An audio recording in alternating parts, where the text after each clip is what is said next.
Before they became legends, the world laughed at them. One was told he talked too much. The other was told he would never fit in. Muhammad Ali had no permission to believe he was the greatest. Arnold Schwarzenegger had no reason to think he would conquer bodybuilding, Hollywood, and politics. Different countries, different bodies, different careers, but both shared the same dangerous mindset. A mindset that ignores doubt. A mindset that decides the outcome before the world agrees. A mindset that turns ridicule into fuel. This is not a story about boxing or bodybuilding. This is a story about how two men train their minds and force reality to catch up. The world rarely believes in people before results give it permission. It prefers proof before promise and outcomes before confidence. History shows that greatness usually looks unreasonable at the beginning. Those who arrive early are often mocked instead of supported. Doubt is the default reaction to ambition that feels too bold. And both men in this story met that doubt head-on from the start. Muhammad Ali was born into a world that had already decided his limits. Before he ever stepped into a ring, lines were drawn around his future. He was expected to stay quiet, stay grateful, and stay in place. Confidence from someone like him was seen as disrespect, not belief. When he spoke boldly, it made people uncomfortable, not inspired. The world mistook his certainty for arrogance because it wasn't used to hearing it. Ali talked about greatness long before he earned titles. That alone made people dismiss him as foolish. They believed greatness was something handed out, not declared. Every boast was treated like a joke waiting to fail. But Ali wasn't set trying to convince them. He was training his own mind to accept no other outcome. Across the ocean, another young man faced a different kind of disbelief. Arnold Schwarzenegger grew up in a small Austrian village far from opportunity. His dreams didn't match his surroundings or his resources. People around him expected a simple life with modest ambition. Wanting more sounded unrealistic and childish. No one around him had proof that such dreams were possible. Arnold wanted a body no one around him had ever seen. He wanted success in places he had never been. Hollywood sounded impossible from where he stood. Politics was not even part of the conversation. His accent, his background, and his confidence worked against him. The world responded with laughter, not encouragement. Where Ali was doubted for being too loud, Arnold was doubted for being too foreign. One was told to quiet down, the other was told to stay in his lane. Both were warned in different ways to be realistic. Both ignored those warnings completely. They understood something early that others didn't. Belief does not need approval to exist. Ali's environment constantly reminded him of what he wasn't supposed to be. Every insult, every headline, every critic tried to shrink his vision. They wanted him to earn the right to speak boldly. But Ali reversed the order. He spoke boldly first and dared reality to catch up. That reversal confused people who were used to permission-based confidence. Arnold faced disbelief that was quieter but just as heavy. No one openly attacked his dreams at first. They simply didn't take them seriously. Dismissal can be more dangerous than resistance. It tries to erase belief by starving it of attention. Arnold learned early that he would have to believe alone. Both men learned that the world does not reward vision immediately. It tests it with ridicule and resistance. Those tests are designed to filter out the uncertain. Ali and Arnold passed not by force, but by persistence. They did not argue with disbelief. They outworked it and outlived it. Ali understood that identity must be self-defined. If he waited for respect, he would never receive it. So he created his own narrative loudly and unapologetically. He named himself the greatest before anyone agreed. That act alone was a mental revolution. It placed control where it belonged inside him. Arnold also chose identity over permission. He saw himself as a champion before titles confirmed it. He imagined success before evidence supported it. Each workout was tied to a future version of himself. That vision gave meaning to repetition and pain. Without it, discipline would have collapsed. Neither man started with universal support. They started with internal clarity. That clarity acted as armor against doubt. When the world questioned them, they didn't panic. They expected it. Disbelief became confirmation that they were early, not wrong.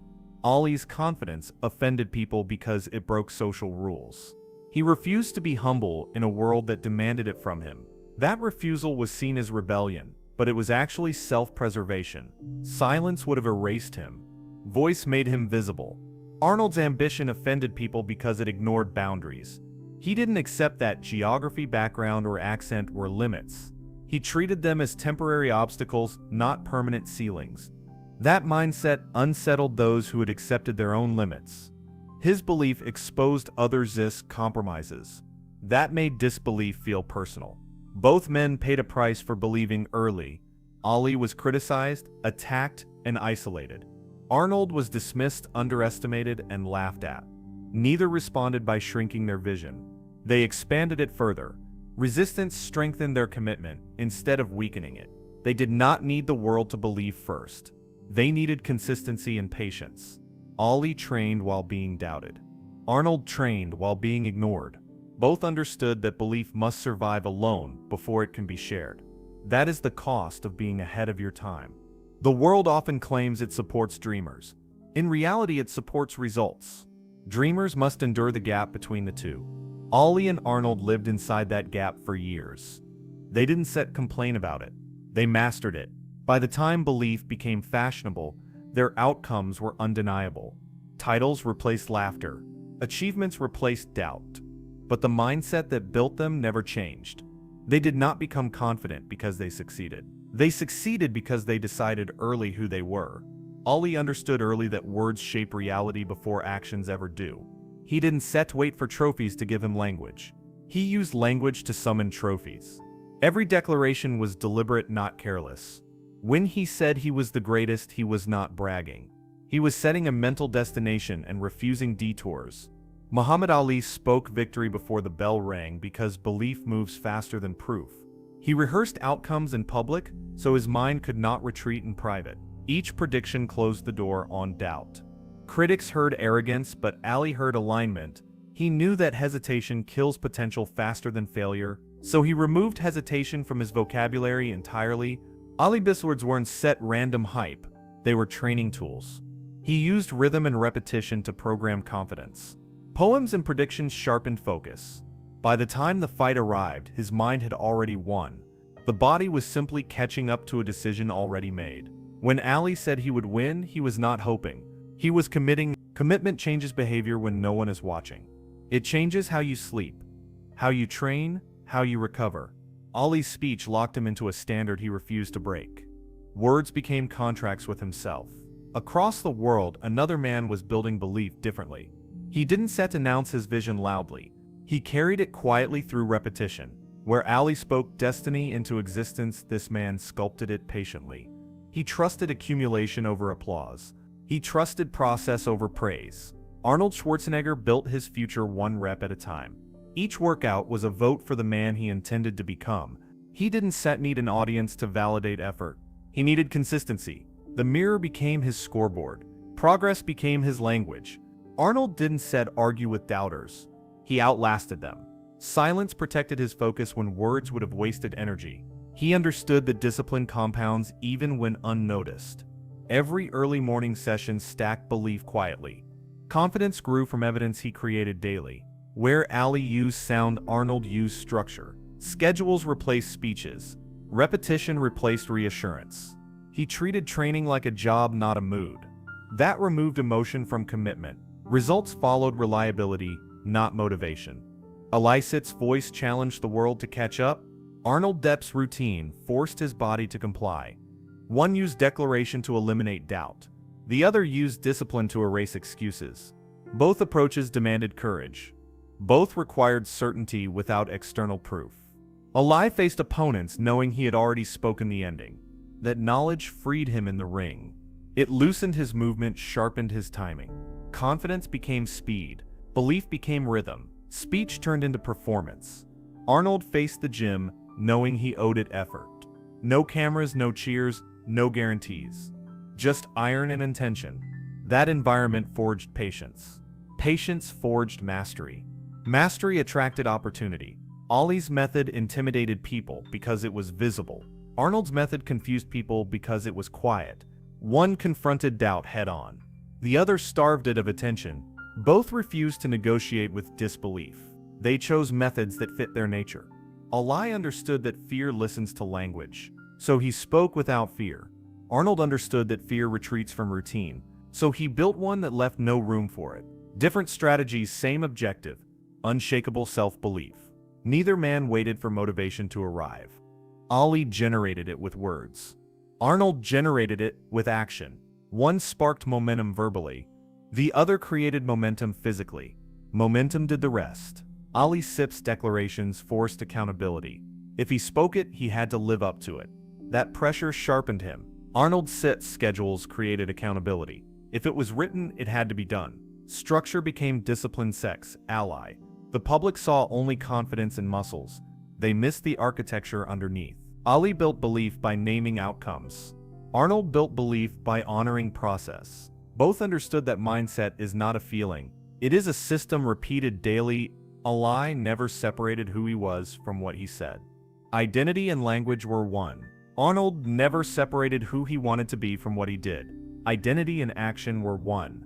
That unity removed internal conflict. Conflict is where most people lose momentum. Each man found a way to make belief unavoidable. Ali made doubt impossible by speaking past it. Arnold made doubt irrelevant by working through it. Neither relied on approval. Neither waited to be chosen. They chose themselves first. This is why their paths look different, but end the same. Confidence is not noise or silence alone. It is alignment between vision and behavior. Ali spoke it until it was real. Arnold built it until it was undeniable. Different tools, one mindset? Before strength ever shows on the outside, it is built quietly on the inside. Both men understood this long before the world saw results. They knew muscles and skill mean nothing without direction. The mind decides what the body will tolerate. Limits are mental long before they are physical. So they trained the mind first. Relentlessly, Muhammad Ali treated imagination as part of his training. He saw fights before they happened. Rounds played in his head long before they played in the ring. Every movement was rehearsed mentally. Confidence was set spontaneous for him. It was practiced daily like footwork. Ali visualized pressure so it wouldn't shock him later.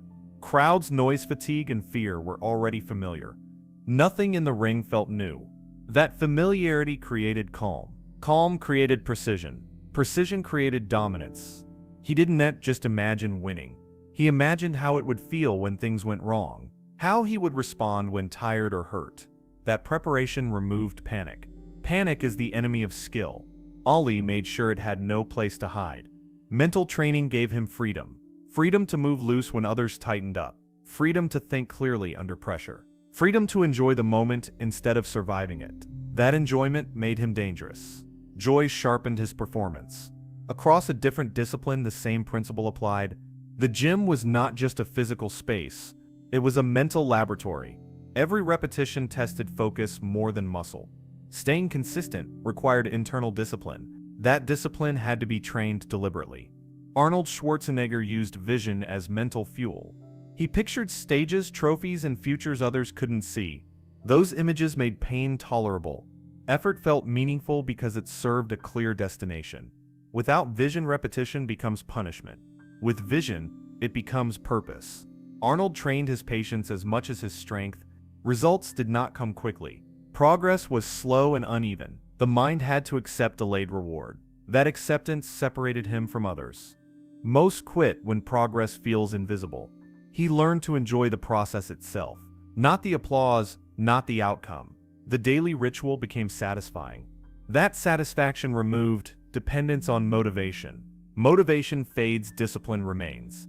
The mind was conditioned to show up regardless. Both men understood that fear weakens technique. Fear tightens muscles, clouds judgment. Ali removed fear with familiarity. Arnold removed fear with routine. Different paths, same goal. A calm mind under stress. Ali Sip's mental work allowed him to adapt mid-fight. He could read opponents clearly. He stayed present rather than reactive. Presence turns instinct into intelligence. That intelligence made him unpredictable. Unpredictability kept opponents guessing. Arnold's mental discipline allowed him to endure boredom, day after day of similar routines. Monotony breaks most people. He reframed it as construction. Every repetition laid another brick. The mind learned patience through structure. Both men separated emotion from execution. They didn't set their weight to feel ready. They trained when tired, distracted, or doubtful. That consistency trained reliability. Reliability builds trust in oneself. Self-trust is a competitive advantage. Ali knew that doubt spoken internally becomes weakness externally, so he refused negative inner dialogue. Language stayed aligned with belief. Even privately, that alignment created coherence. Coherence creates confidence. Arnold knew that excuses weaken discipline, so he removed decisions. Training happened regardless of mood. Less thinking meant less resistance. Simplicity protected momentum. Momentum built unstoppable habits. The world often celebrates physical outcomes. Belts, trophies, bodies, screens. But the real work happened unseen, in thought patterns and routines and self-talk. Those invisible repetitions shaped visible success. Mindset built the body, not the reverse. Ali's speed, reflexes, and timing were expressions of clarity. Clarity comes from mental order. Order comes from preparation. Preparation comes from intentional thinking. Nothing was accidental. Every movement had a mental origin. Arnold Sip's physique was an expression of patience. Patience is mental endurance. Endurance comes from vision. Vision comes from belief. Belief survives repetition. Repetition builds reality. Neither man relied on raw talent alone. Talent without mental structure collapses under pressure. They built structure first, then added skill on top of it. That order matters. Foundation before display. This is why their success lasted. Because it was not built on emotion. It was built on trained minds. Minds that could endure doubt, pain, and delay. Bodies followed where minds led, always. Pressure reveals what training hides. It exposes habits, belief, and preparation instantly. Most people crumble not because pressure is too heavy, but because they never rehearsed carrying it. Greatness is not proven in comfort. It is proven when everything pushes back at once. When pressure surrounded Muhammad Ali, he did not rush or retreat. He slowed down. Noise faded because his focus sharpened.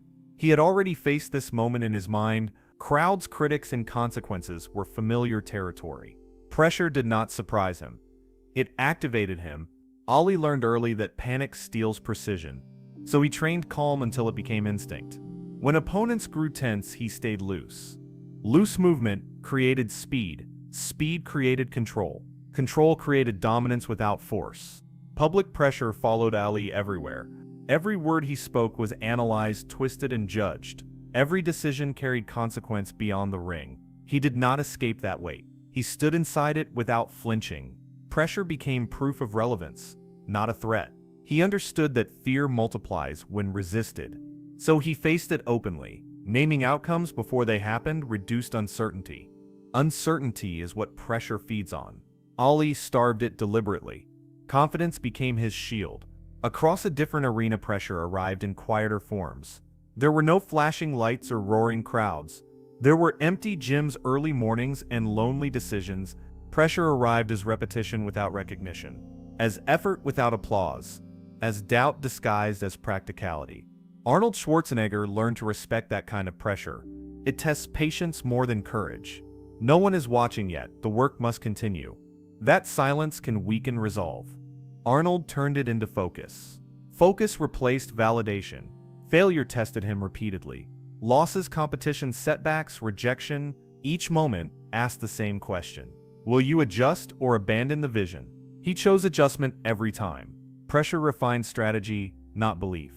Arnold did not personalize setbacks. He analyzed them. Emotion was separated from execution. That distance preserved clarity. Clarity allowed correction. Correction led to improvement instead of collapse. Where Ali faced pressure publicly, Arnold faced it privately. Both forms are dangerous. Public pressure threatens reputation. Private pressure threatens persistence. One attacks identity, the other attacks patience. Both must be mastered intentionally. Ali responded to hostility with composure. He refused to mirror chaos. That refusal unsettled opponents and critics alike. Calm under attack communicates authority. Authority shifts momentum instantly. Momentum decides outcomes. Arnold responded to stagnation with structure.